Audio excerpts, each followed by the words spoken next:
Hi, I'm Derek from Good Times Marine, and we're going to take this opportunity to check out these two 571 Sportsmen from Mclay. Now, we've got the soft top version here, we've got the hard top version here, so it's a great opportunity to see them both boats side by side and the sort of features and benefits that may well suit you, whether you need the hard top or whether the soft top will do the job just fine. Let's dive into these two and check them out. I think the beauty in the 571 is it's a little bit of a trick boat. It's not a super big boat to look at. When sitting here on the trailer, it doesn't look very big, so most people would overlook it as being suitable for offshore or as a rough water fishing boat, but it's quite deep. It's 700mm in the freeboard.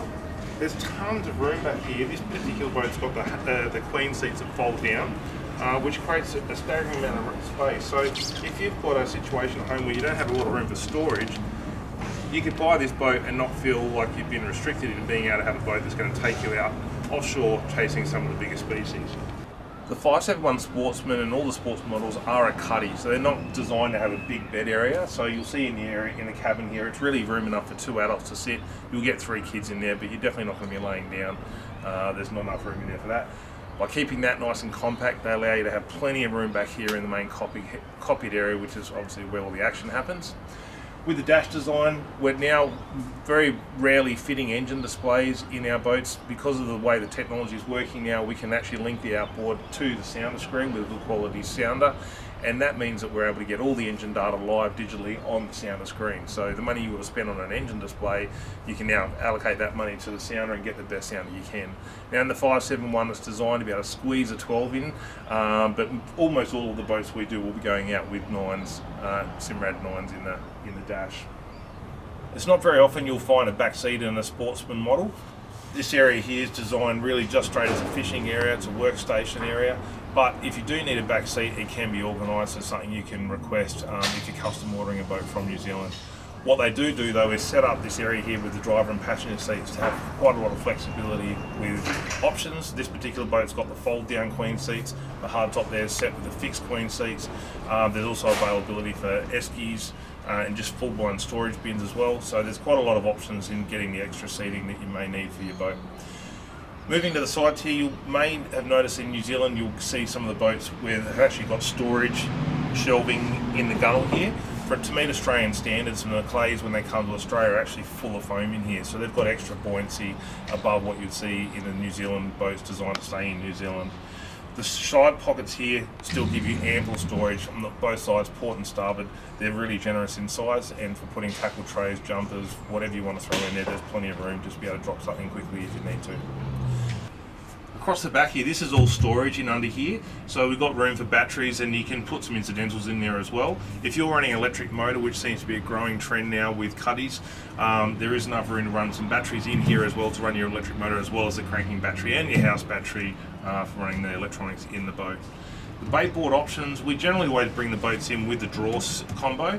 The bait board is an option, and it comes standard with just the cutting board area. Then you upgrade again to have the drawers, and it's also an optional upgrade to have the rod holders welded on as well. So Mclay are very good at being flexible with options, and if you want multiple rod holders around the boat, any of that sort of things, we can accommodate you to make that happen. The bait board's easily removed as well. It's just on the slide system, so if for some reason you don't want it on the boat for the day, it's very easy just to slide that out and leave that at home. Over on this side here, we've got the live bait tank, and it's an option to have the glass front on there, but for the cheap price that they charge for it, it's a great feature to be able to see what's happening with your live bait in the back of the boat. The swim platform integrated across the back of the boat is quite generous, and for people that are going to be fishing in calm waters, there's nothing stopping you using that as a casting deck at the back of the boat. When you're going snorkeling, spearfishing and just swimming around as well, it's a really nice area to be able to climb up. It makes it very easy getting in and out of the boat, out of the water.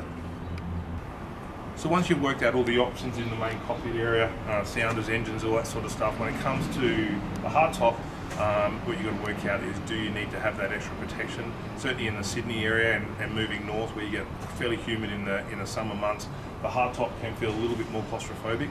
What we do is run a roof vent, which gives you a lot of extra roof ventilation and air ventilation in the cockpit, especially when you're underway. The side windows are available as an option to have sliding side windows as well, which also gives you extra ventilation. The windscreen has the wiper for the driver. It's an option to have the wiper for the passenger as well. So when it comes down to a hard top versus soft top, I guess it just comes down to how much protection you need. If you're going to be doing mostly calm water use, you don't really need the hard top. If you're going to be pushing wide all the time, the hard top will give you that bit of extra confidence and obviously that protection in the cooler months from the spray and the winds. This particular boat's got a few extra options in it which I didn't cover in the 571 soft top. It's got the deck wash here, it's also got the underport fill tank.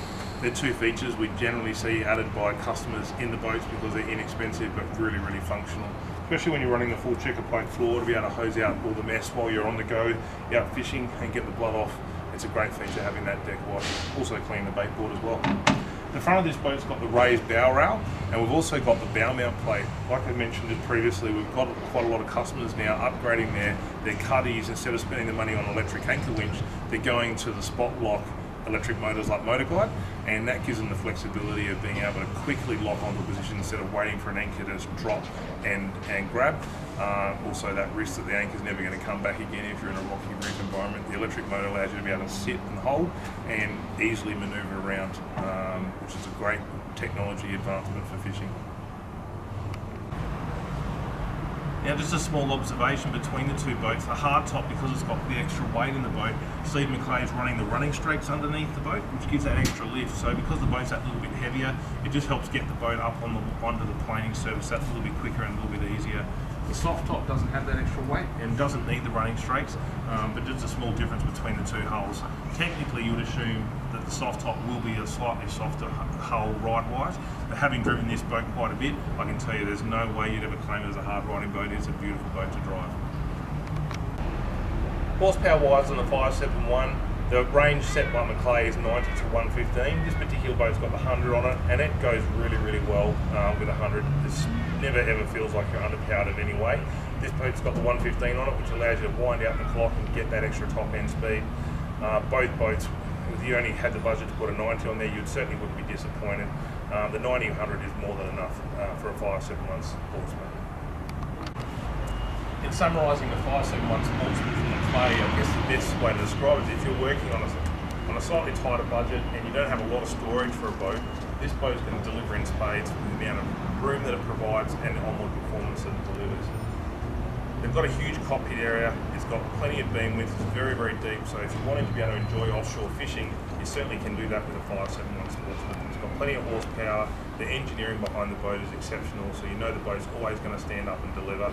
The 571, whether you run with a soft top or whether you run with a hard top, definitely worth putting on the shopping list because they're a quality boat and they're going to make you feel fantastic after a day of boating and fishing